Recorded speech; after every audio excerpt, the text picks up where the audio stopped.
Good evening, everyone. One more track and field regional in the TV6 viewing area. That was Division III over at Ontonagon High School. Boys 800-meter relay. Trout Creek's Raoul Batchelder on the right. Just edges Taylor Smith of Bessemer, 139.98 seconds. The girls 800 relay was almost as close, but Julie Otten of the Speed Girls hits the tape, 158.54.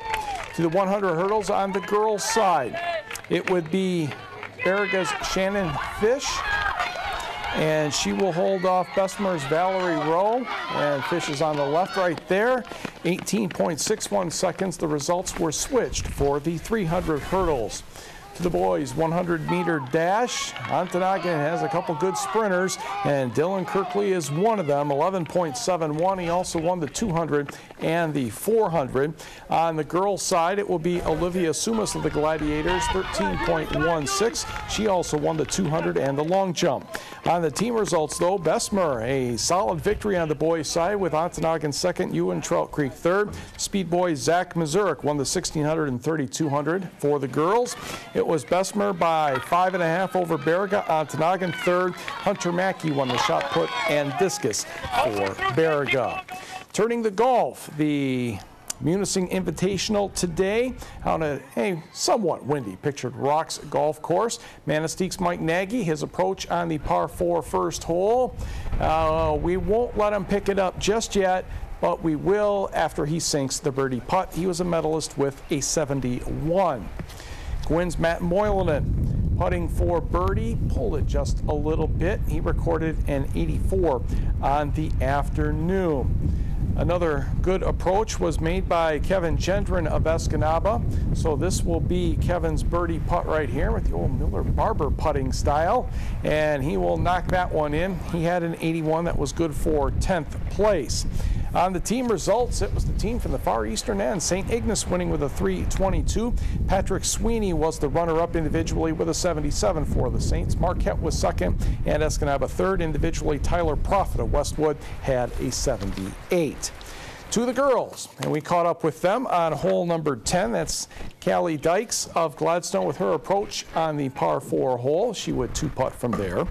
Berkeley Lafreniere of Westwood has had a solid season. Her birdie attempt would slide all right, but she would get the par. Your medalist on the girls' side this afternoon, Avery Rochester, putting for par and putting that one right down the middle. She had an 80. Margot Brown of St. Ignace was second with a 91. On the team results, your winner was Escanaba by 3 shots over Marquette, and Munising was in third place. To college golf, day 2 of the NCAA Central Regional. That's Dan Ellis of Michigan State / Negaunee. Much better today, a 2 over 73. He had an eagle on the 6th hole. So after 36 holes, he's at 10 over par 152. He's not going to qualify for the national championship, but a good start and a good comeback today for him. Matt Thompson of the University of Michigan, 2 under par 69 today. He's at 2 under 140. He is tied for 12th place. The leaders are at 7 under par 135. The tournament wraps up tomorrow in Ann Arbor. Several softball teams had doubleheaders scheduled this afternoon. Let's go to Negaunee, where the Miners met the Norway Knights. This is game 1, 4th inning. Cheyenne Cherubini right between the outfielders. That scores Rosalie Anderson 5-0 Maize and Blue. A sacrifice fly made it 6-0. Then Aaron King, ground ball to short. Nice stop, throw, not quite as nice as the stop. Courtney Roar comes around to score, and the Miners now lead 7-0. A short time later, Allie Nelson golfs the single into, just in the right spot. Shallow left center field. Nicole Carlson scores. That made it 8-0 Negaunee. And Jada Johnson would do reasonably the same thing a short time later. She didn't have to lean over as much to hit it, but the ball pretty close to the same spot. That scores King, and Negaunee wins both ends of the doubleheader 10-0. Courtney Wara, pitching for the first time in her high school career, picked up the win in game number 2. Meanwhile, the Battle of Orange and Black, Sheboygan at Escanaba.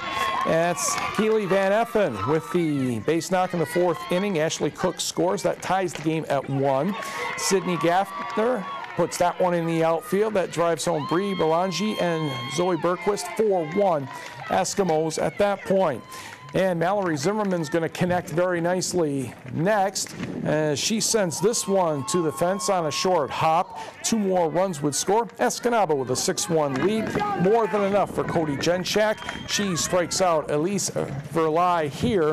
Jenchak with the complete game. Eskimos won the first game 8-2, and they swept the nightcap by the score of 10-0. Also in softball on the scoreboard, Gladstone sweeps 2 from Sault Ste. Marie, 7-0 and 10-2. High school baseball, Negaunee wins the first game over Superior Central 9-1. Miners rally with 3 late to get the nightcap 6-5. Elsewhere in Legion baseball, it was Gladstone over Ishpeming 10-1, and Escanaba High School defeated Alpena 8-2. David Fallish, the complete game.